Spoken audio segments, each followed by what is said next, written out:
Sir आपका चेहरा नहीं आ रहा सर। अरे भाई चेहरा आ गया।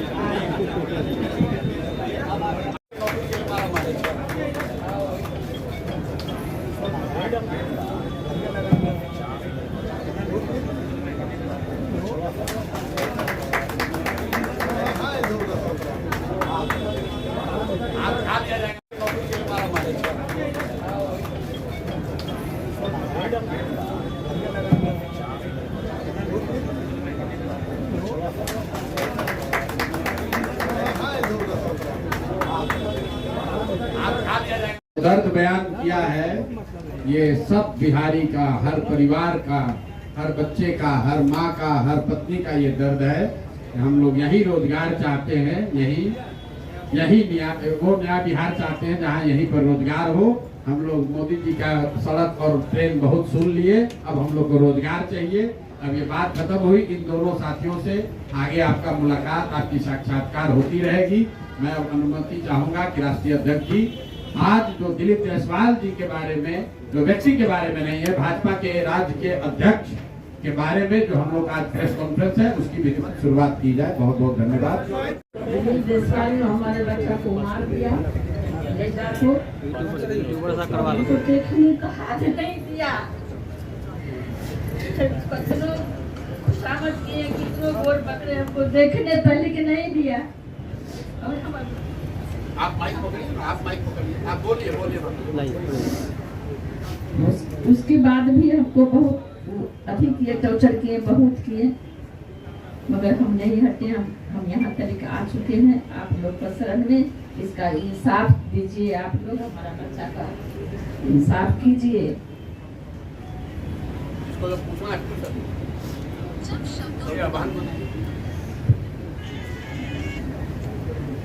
मेरा नाम गीता कुमारी है। आगे अरे उतारी हुई है भाई, आप लोग कह रहे साड़ी हटा दीजिए। हमने कहा अपना चेहरा, उनको इतना डर है, कल तक कह रहा है कि यहाँ रहने नहीं देंगे। अब देखिए हालत क्या है बिहार का। बोलिए आप, अब चेहरा ढक के ही बोलिए। मेरा नाम गीता कुमारी है।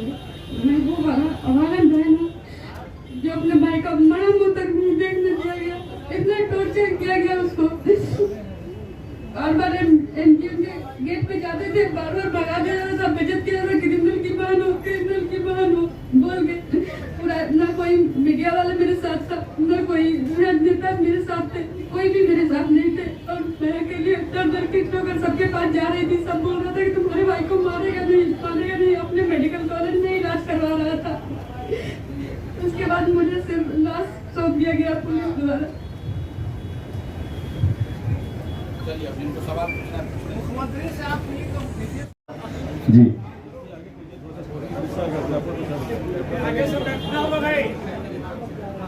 पहले तो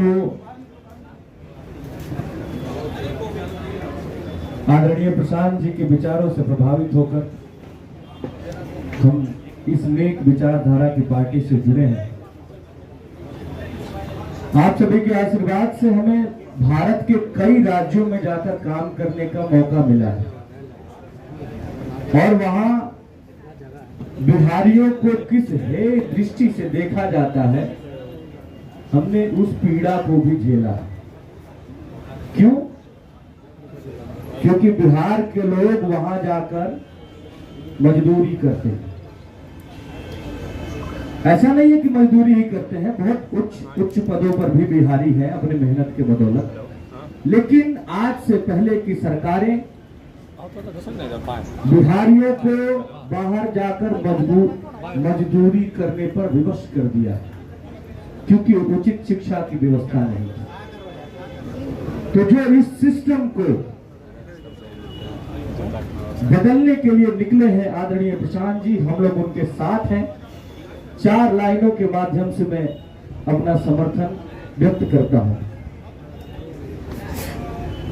कि जनता भी वो मालिक अब की बार चाहते हैं, जन सूरज हो जनता का अधिकार चाहते हैं, कि रोजी रोजगार चाहते हैं, नया बिहार चाहते हैं, रोजी रोजगार चाहते हैं, नया बिहार चाहते हैं, पढ़ा लिखा हो अपना परिवार चाहते हैं, रुके पलायन यहीं पे हो व्यापार चाहते हैं, कि रोजी रोजगार चाहते हैं, नया बिहार चाहते हैं। बहुत बहुत धन्यवाद।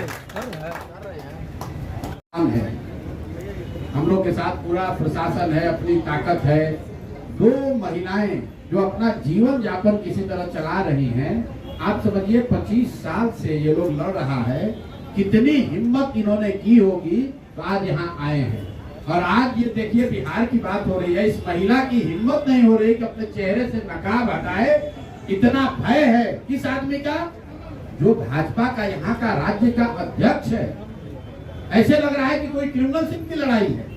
आप कह रहे हैं, हम लोग कह रहे हैं आप चेहरे से नकाब हटाइए, क्यों नहीं हटा रही हैं? इतना भय है उस व्यक्ति का कि अब जब ये जान रहे इनका पहचान तो रहा ही है, लेकिन एक मन में है कि अगर हम चेहरा छुपा के रहे, क्योंकि वहां इनको रहने भी इनका मुश्किल किया हुआ है। और आपके माध्यम से बता दे रहे हैं, अगर इनकी सुरक्षा को कुछ हुआ, इनको परेशान किया गया, तो पूरा बिहार का आदमी इनके खिलाफ खड़ा होगा, इनको छोड़ेंगे नहीं। ये जो समझ रहे हैं, ये बताइए दो महिलाओं को किस तरह से परेशान कर रहा है। ये बेचारी बोल तक नहीं पा रही, ये लोग बोल तक नहीं पा रहा है। और 2008 से पुलिस वाला बैठ के एसपी इनको कह रहा है कि शादी ब्याह कर लो, ये सब केस करने से क्या होता है। अब कोई पूछने वाला नहीं है, इसलिए इनके सामने लाए। और मोदी जी आकर बड़ा बड़ा बात करेंगे यहाँ पर। भाजपा का सब आदमी, पिछला प्रेस कॉन्फ्रेंस हुआ था, उसके बाद से अभी तक जवाब नहीं दिया। कह मुंह बंद है। आप लोग अब जितने पत्रकार है, कोई भाजपा का एक शब्द बोला, कोई डर तुम्हारे नहीं बोल रहा। अगर बोलेगा फिर फंसेगा। और इस मामले में हम लोग, जैसा मैंने आपको पहले कहा है, दिलीप जायसवाल की बात नहीं है, जैसा कि राष्ट्रीय अध्यक्ष जी ने बताया, ये इस व्यवस्था का बात है कि इस राज्य के सबसे बड़े पार्टी होने का दावा करने वाला दल, उसका अध्यक्ष जो यहाँ पर अभी मंत्री था, वो इस तरह के हीनस क्राइम में उस आरोप है उस पर, और वो आरोप का जवाब देना भी अपनी जिम्मेवारी नहीं समझता है। और इसके बाद अगली किस्त में जारी करेंगे कि बिहार के कौन कौन नेता और उनके बच्चे, उनके परिवारजन उसी मेडिकल कॉलेज से बिना टेस्ट दिए, बिना परीक्षा दिए मेडिकल का डिग्री लेकर निकले हैं। वो किस्त भी जारी होगी। दिलीप जायसवाल और भाजपा का ये चाल चरित्र चेहरा छुपने वाला नहीं है। जन सुराज इसको छुपने नहीं देगा। राजद वाले लोग एक जवाब नहीं दिया अभी तक, राजद वाला भी नहीं बोल रहा है। जब हमने आपको कहा, आप लोगों ने खुद वीडियो देखा, राबड़ी देवी हंस के कह रही है विधानसभा में कि दिलीप जायसवाल तो हमारे भाई हैं। विधानसभा के जो चेयर पे, अध्यक्ष के चेयर पे बैठे हैं, पूछे आपके भाई हैं? तो हाँ, हमारे तो भैया हैं। अरे भाई, तुम पूरा बिहार को कहते हो कि तुम भाजपा से लड़ रहे हो, और भाजपा का अध्यक्ष जिस पर इस तरह का संगीन आरोप है, उसको तुम अपना मुंहबोला भाई बनाए हुए हो। तो आप और जनता बिहार की देख ले कि राजद और भाजपा में कितना दोस्ताना संबंध है। महिलाओं को न्याय मिल पाएगा? भाई, पुलिस वाले क्या टिप्पणी कर रहे हैं? अच्छा, एक मिनट, गिरी जी कुछ अपना लीगल बताना चाह रहे हैं, सुन लीजिए। एक बात मैं आपका पूरी कर दूं। अब आप देखिए कि बिहार में कानून व्यवस्था की स्थिति क्यों खराब है। यहाँ के एडीजी लॉ एंड ऑर्डर ये कह रहे हो, डीजीपी, कि चूंकि अभी खेती किसानी का काम नहीं है, कम है, इसलिए क्राइम बढ़ा हुआ है। ऐसा बेवकूफी भरा बयान मुझे नहीं लगता है कि पूरे देश में किसी आईपीएस अफसर ने कभी दिया होगा। इसका मतलब ये है कि आप ये कह रहे हैं कि जब किसान मजदूर खेती नहीं करता है तो वो कॉन्ट्रैक्ट किलिंग करता है। यही तो आप कह रहे हैं कि जब खेती में लोग व्यस्त हो जाएंगे, हाँ, तो बारिश होगा तो क्राइम कम हो जाएगा, लोग अपना काम में लग जाएंगे। तो भैया, जब बारिश और खेती पर ही क्राइम है तो तुम काहे के लिए सैलरी ले रहे हो? तुम भी छोड़ दो। बारिश जब होगी तो क्राइम कम होगा, बारिश नहीं होगा तो क्राइम बढ़ जाएगा। अगर उन्हीं, तो फिर काहे सैलरी ले रहे हो? काहे गरीब जनता के टैक्स के पैसा पर अय्याशी कर रहे हो? ये इन्हीं लोग का ये इनका ये रवैया, इनकी सोच है जो बताता है कि बिहार में स्थिति क्यों है। अरे छोड़ो ना यार, कितना दिन से अभी बने हैं, अभी पिछला जुलाई में थे डीजीपी, डेटा ज्यादा देखे हैं। पिछला 3-4 बरस सच्चाई ये है कि पूरा पुलिस प्रशासन यहाँ पर शराब और बालू से, माफिया से वसूली में लगा हुआ है। उसको फुर्सत कहाँ है ये क्राइम और लोगों की सुरक्षा देखने का। कोई मंत्री विधायक क्यों नहीं मारा जा रहा है? उसके पीछे 100 पुलिस वाला आगे पीछे घूम रहा है। सामान्य आदमी को कोई घुस के मार दे रहा है। ये सारा पुलिस प्रशासन, इनका सिर्फ एक ही लक्ष्य है, हर थाना पर पैसा बांधा है।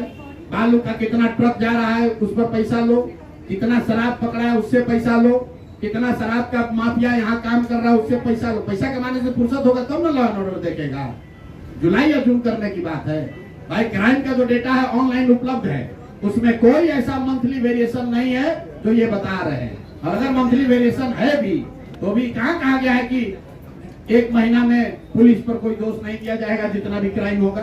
क्या बात करते हैं ये लोग। अब फिर आप लोग चले, 20 वर्ष से ये आदमी बैठा हुआ है। नीतीश कुमार 20 वर्ष से सरकार चला रहे हैं। एक इनकी उपलब्धि है, इनका नाम सर्वमान्य नाम है पलटू राम। तो बिजली के नाम पर भी इनका पलटू राम कितने बड़े देख लीजिए। विधानसभा में खड़े होकर नीतीश कुमार ने कहा कि फ्री बिजली देने से ज्यादा गलत काम कोई हो ही नहीं सकता। ये मेरे शब्द नहीं है, नीतीश कुमार के शब्द है विधानसभा में कि बिजली कम दर पर मिलनी चाहिए, फ्री नहीं मिलनी चाहिए, नीतीश कुमार ने कहा। लेकिन ठहरे पलटू राम, तो जब जीवन में हर चीज पर से पलट गए तो इस पर भी पलट गए। अब आ जाइए आप विषय पर। बिहार में हम भी गांव गांव चले हैं। बिजली को लेकर लोगों की समस्या ये है कि बिजली का बिल गलत आ रहा है, ज्यादा आ रहा है। स्मार्ट मीटर को, प्रीपेड मीटर को लेकर लोगों की समस्या है। एक दिन भी अगर आपका बिजली का बिल आप जमा नहीं किए, मीटर खत्म हो गया, आपका घर में अंधेरा हो गया।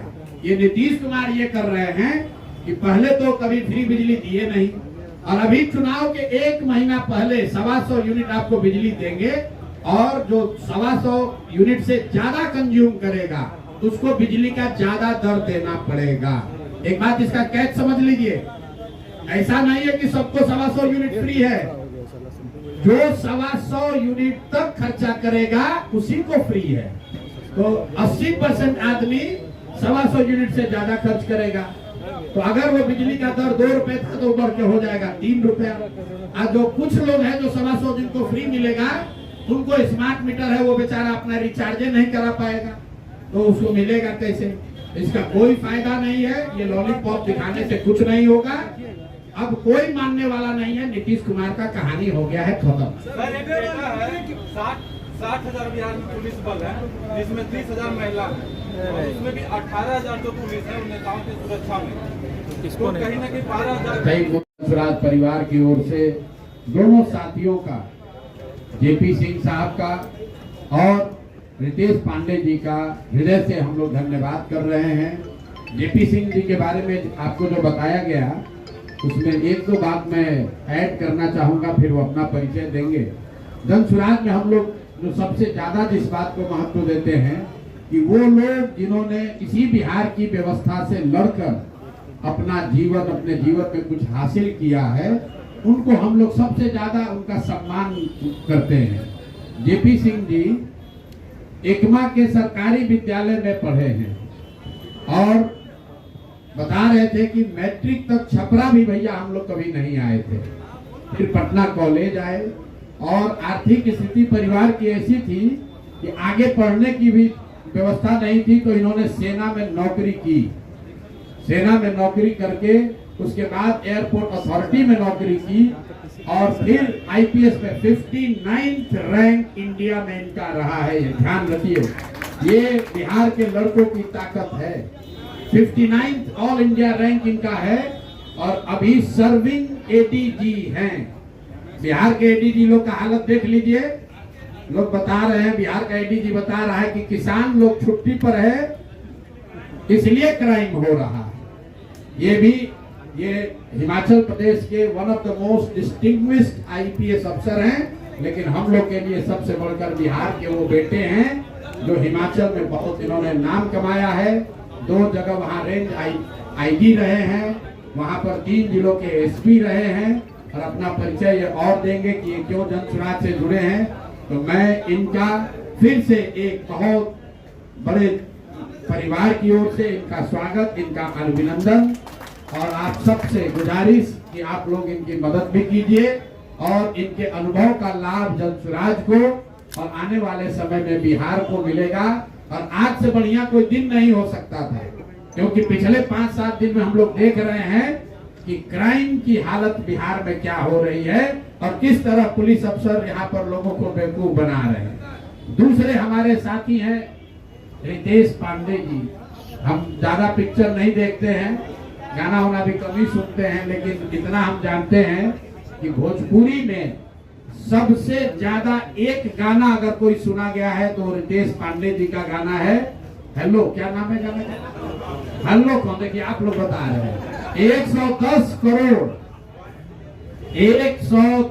करोड़ लोगों ने उसको अभी तक उस गाने को देखा है। ये करघर में इनका जन्म हुआ है। ये भी सामान्य परिवार के बच्चे हैं। इनके पिताजी शिक्षक थे, शिक्षक पहले रहे हैं। बीच में लालू यादव के जमाने में वो नौकरी भी चली गई। ये बता रहे थे कि बच्चे को पढ़ाने के लिए इनके बाबूजी बनारस गए, बच्चों को ले गए, वहां बच्चों को पढ़ाया और उस संघर्ष से निकले हुए ये आदमी आज 40-50 पिक्चरों में इन्होंने अभिनेता के तौर पर काम किया है। बहुत बड़े सिंगर हैं और ये दोनों लोगों से मैं चाहूंगा कि 2-2 मिनट अपनी बात रखें। उसके बाद आज का जो विषय है, जो आपको ज्यादा महत्व है, चाल चरित्र चेहरा वाली बीजेपी के अध्यक्ष के चाल चरित्र चेहरा का दूसरा किस्त आज जारी होगा और आपसे सीधे मुखातिब होंगी राजेश शाह जी की मां और उनकी बहन, जिस व्यक्ति की हत्या कर दी गई है, उनकी मां यहाँ अमला देवी जी आई हैं और उनकी बहन आई है। ये लोग देखिए डर के मारे, उनकी बहन देखिए वहां किनारे बैठी हैं। और मैं रीता दी, और मैं आप सबसे ये अनुरोध करूंगा कि बिहारी होने के नाते अब इनकी सुरक्षा का जिम्मा अब हम लोगों का है। इनको कल दिन रात तक लोगों को इनको धमकी दे रहा है कि सामने मत आइए कैमरा पर। ये माँ और बहन इस पूरी व्यवस्था के खिलाफ 2007 से लड़ रहे हैं। वो पूरी बात बताएंगे अभी आपको उससे। और आज इसलिए भी चुना है कि आज मोदी जी आ रहे हैं, देश के प्रधानमंत्री आ रहे हैं, बड़ी बड़ी बात कहेंगे। और आज सुनिएगा कि उन्हीं के पार्टी के अध्यक्ष, जिस पर मर्डर का आरोप है, वो जिस बच्चे की हत्या हुई है, उसकी मां अमला देवी कैसे अपना जीवन बिता रही है 2008 से, आप उन्हीं के मुंह से सुनिएगा। उससे पहले ये 2 साथी जो जनसुराज में जुड़ रहे हैं, मैं आपसे आग्रह करूंगा कि 2-2 मिनट अपना बात रख दें। मंच पर विद्यमान सभी विभूतियों का अभिनंदन करते हुए, आप सभी को अभिनंदन करते हुए मैं 2 शब्द कहना चाह रहा हूँ। मेरा नाम जयप्रकाश सिंह, गांव टेगड़ा, मांझी, सारण का रहने वाला हूँ। पिताजी किसान, बचपन से गांव में ही समय बिताया, गांव के स्कूल से पढ़ा, आगे पटना विश्वविद्यालय से स्नातक हूँ मैं पटना कॉलेज। उसके बाद मैंने short service commission army join किया। पंजाब में आतंकवाद से लड़ा, कारगिल में रहा हूँ, फिर राजौरी में आतंकवाद से लड़ा। उसके बाद में एयरपोर्ट अथॉरिटी में सिक्योरिटी मैनेजर रहा, यूपी सिविल सर्विस में रहा और फिर यूपीएससी दिया। 10-12 साल की सर्विस के बाद मैंने यूपीएससी दिया और प्रथम प्रयास में 59th रैंक आया। हिमाचल कैडर मिला। हिमाचल कैडर का मैं आईपीएस अधिकारी था। हिमाचल कैडर में 25 साल में सर्विस किया हूँ, 3 जिलों में एसपी, 2-3 जोन में मैं आईजी रहा हूँ और वर्तमान में मैं additional director general of police था, जो कि बिहार में डीएमपी है। उस तरह से वहाँ पर armed police and training vertical कहते हैं, उसका मैं हेड था।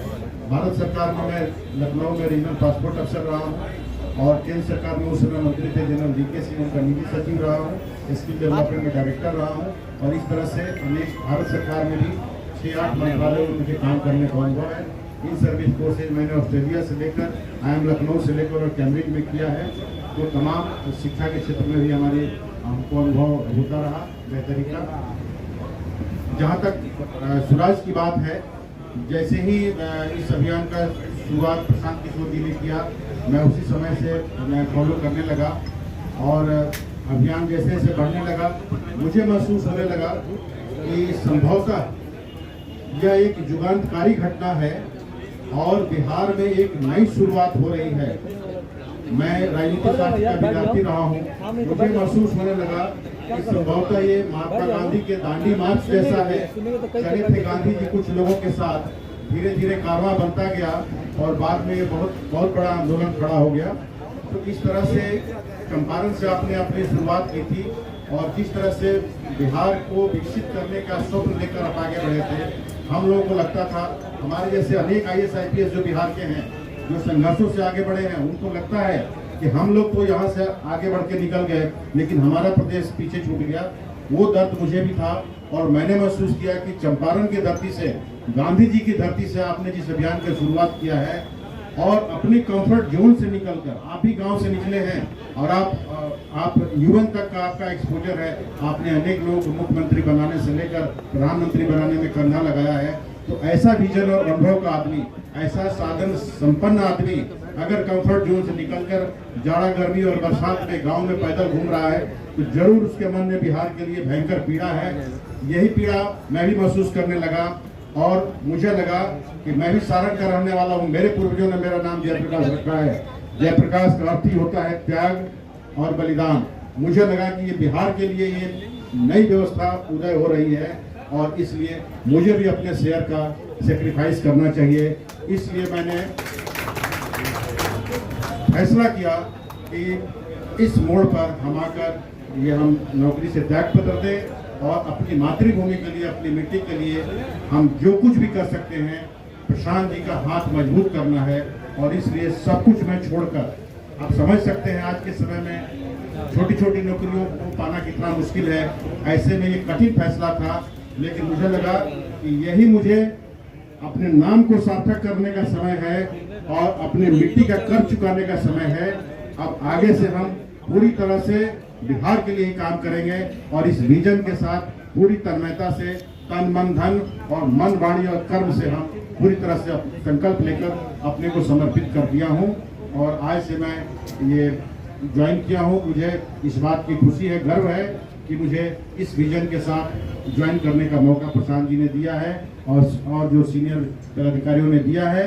मैं जन स्वराज परिवार का, शीर्ष नेतृत्व का सबका आभारी हूँ और मैं आपको आश्वासन देता हूँ कि मैं पूरी निष्ठा से, पूरे लगन से जन स्वराज के उद्देश्यों की पूर्ति के लिए मैं समर्पित रहूँगा।